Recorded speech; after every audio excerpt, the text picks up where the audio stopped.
Right. Okay, now let's go back to cinemas and let us talk.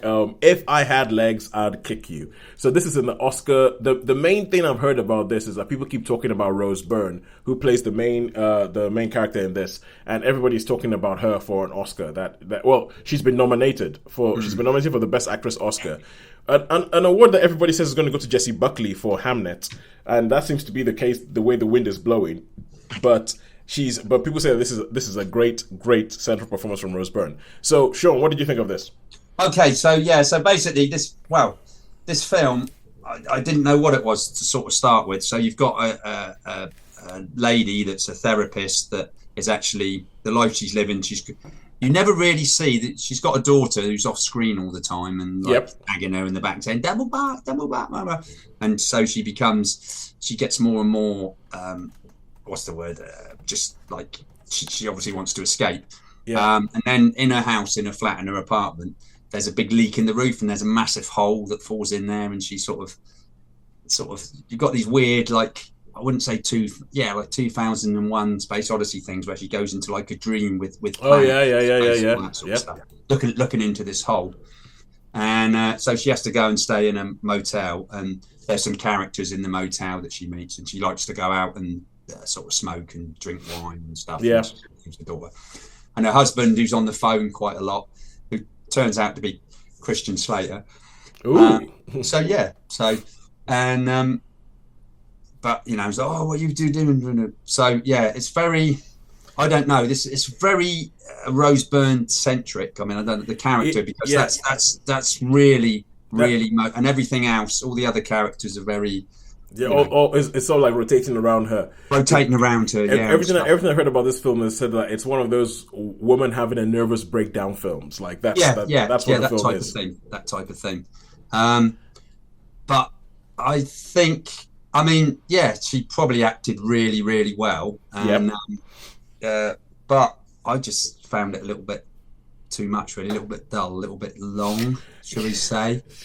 You know, and I was like, okay, you're good. Yeah, this is good. Okay, I can see that. You know, you go and see your therapist. You've got your people that come to you. You know, because there's all these little other threads that lead through, you know, the periphery characters that don't make nothing. But to me, I was just thinking, oh, this is too much, man. This is just, you know, where's it going? What's it going? Yeah, okay, you could have done this in about a 40-minute documentary or something. You know what I mean? It's like, I know exactly what you mean. Because there's some films, especially in award season, as we are in award season, there's some films that you watch and you feel like, okay, this is a film that was made for the critics, and critics are going to be like, oh, this is amazing, oh, this is wonderful, and they're going to wax lyrical and everything like that. And they'll be like, oh, it references this and over that, and puts you in mind of a Moldova and all that kind of stuff. But as a film, as a story, as just like a random person just wants to be entertained and everything, you're watching it going, what the hell's going on? Why is this film still going? I mean, I felt a little bit like that with H is for Hawk when I reviewed that last week, and I was kind of like, I mean, I know everybody's talking about the film and how great it is and everything, and I think depending on what you've experienced in your life, if you've lost a parent or anything like that, I think that film will hit differently.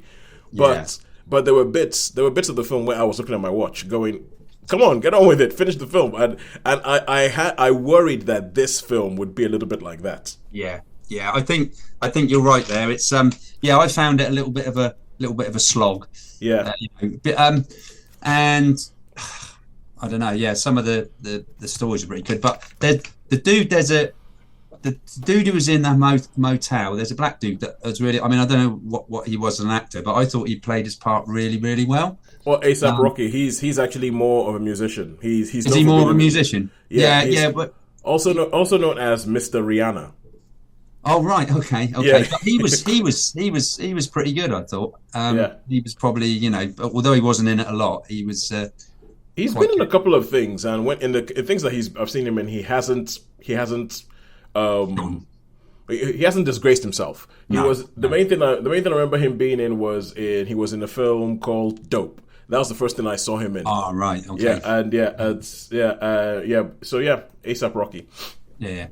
So this film, I don't think it will get a cinema release. I think it was one because I saw it an unlimited one. I really this probably not on the Isle of Wight anyway. Yeah, not on the Isle of Wight. I can't see it coming, and I think it probably will be more for one of those streaming things, and maybe they just put it at the cinema, hoping because of the Oscar season, that it would give her a chance to get. Well, it was released in America last year. Was it? Oh, yeah, right. It was released in America last year, and quite frankly, if it hadn't gotten nominated for Oscars or anything like that, we might not have seen it here. No. But I think it will probably be released in London. It will be released in the university cities, essentially the kind of place where you have film students who will be like, "Oh yes, I absolutely love the reference that they made to Mongo over there. The 25th minute, it was amazing." So it's like, I think you would have that, yeah. So how many stars would you give if I had legs? I'll kick you. Well, I'm going to be quite harsh with this one and probably give it a 2.75. 2.75. Just cool. Just under 3. Yeah. It did. I did get that vibe from the film. I did get that vibe of like, I'm not sure if this is gonna. It might do. I don't know. But I'm still gonna watch it when I get a chance. But but I feel like it might be an acquired taste. All right, you can wait till streaming. Yeah, we'll see. We'll see when it shows up. All right, cool. And now we go back to streaming and stuff, and we're going to talk. Oh yeah, that you actually answered the question whether you would see it in the cinema or whether you see if I had legs, you kick you in the cinema or stay at home, and you say streaming. So wait until it's on streaming. All right, cool, good. And now we